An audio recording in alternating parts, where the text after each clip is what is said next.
కోటనందూరు మండలంలోని యనమల దివ్య ప్రజా దర్బార్ నిర్వహించి ప్రజా సమస్యలను తెలుసుకున్నారు. గ్రామీణ అభివృద్ధికి ప్రాధాన్యతనిస్తూ అన్ని గ్రామాలకు మౌలిక వసతులు కల్పిస్తున్నామని ఆమె చెప్పారు. మండల పర్యటనలో భాగంగా జగన్నాథపురంలో సిమెంటు రోడ్లకు ప్రారంభోత్సవం చేసిన ఎమ్మెల్యే అనంతరం ప్రభుత్వ అధికారులతో కలిసి ప్రజా దర్బార్ నిర్వహించారు. ప్రజల నుంచి వినతులు స్వీకరించి సమస్యలను ఓపికగా అడిగి తెలుసుకున్నారు. ఏ రాజకీయ పరంగా ఏ కార్యక్రమం తలపెట్టినా సరే మొదటి కార్యక్రమం అనేది మన జగన్నాథపురం తోటి స్టార్ట్ అవుతుంది. ఫస్ట్ బోని ఇక్కడే ఒకటి, అప్పుడు వేరే దగ్గర కూడా కార్యక్రమం స్టార్ట్ చేస్తాము.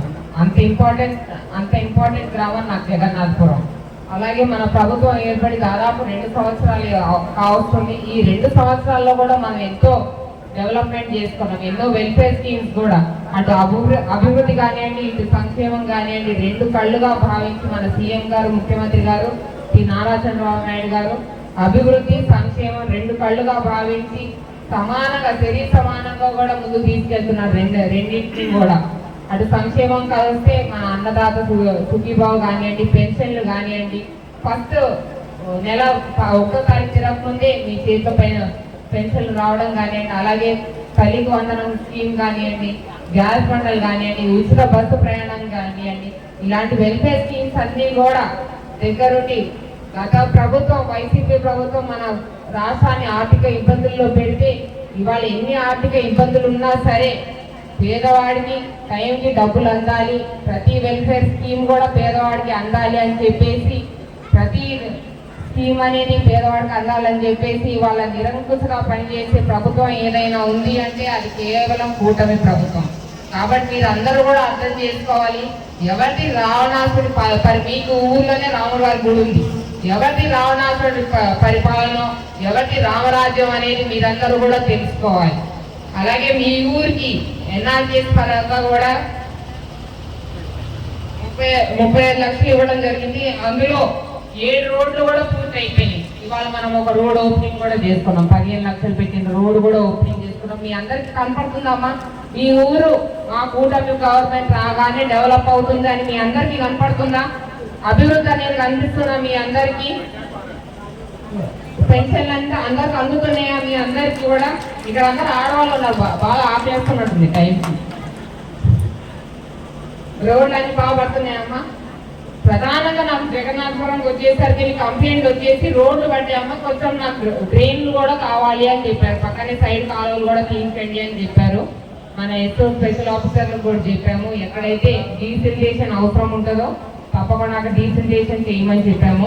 అలాగే ప్రధాన సమస్య వచ్చేసి మనకి ఎస్సీ వారికి వాళ్ళ శ్మశాన వాటిక లేదని చెప్పారు.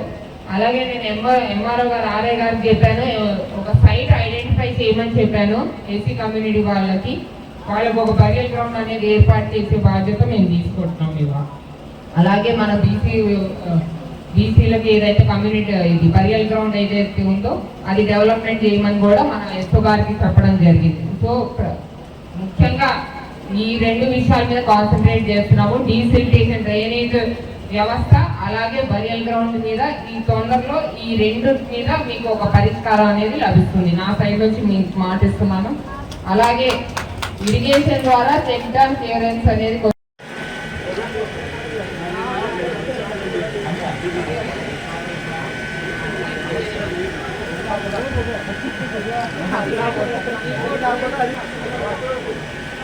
దయచేసి అందరూ కూడా తెలవాల్సిన కూర్చున్నాం.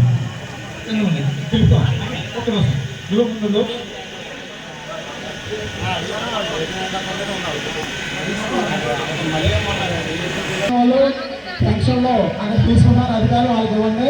వీళ్ళు కాకుండా ఏమైనా పెద్ద సమస్య ఉంటే రావడం గారు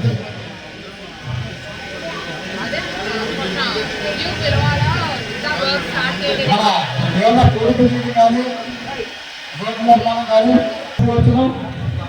అధికారులు కలిసిన తర్వాత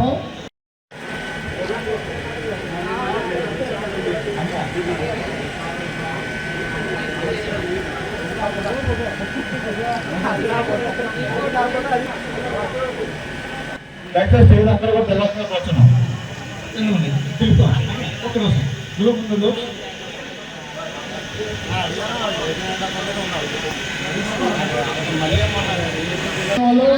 సెక్షన్ లో అక్కడ తీసుకున్నారు అధికారులు వాళ్ళకి ఇవ్వండి.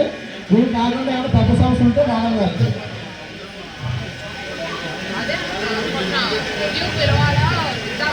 ఏమన్నా కోరికలు కానీ నిర్మాణం కానీ వచ్చిన అధికారులు కలిసిన తర్వాత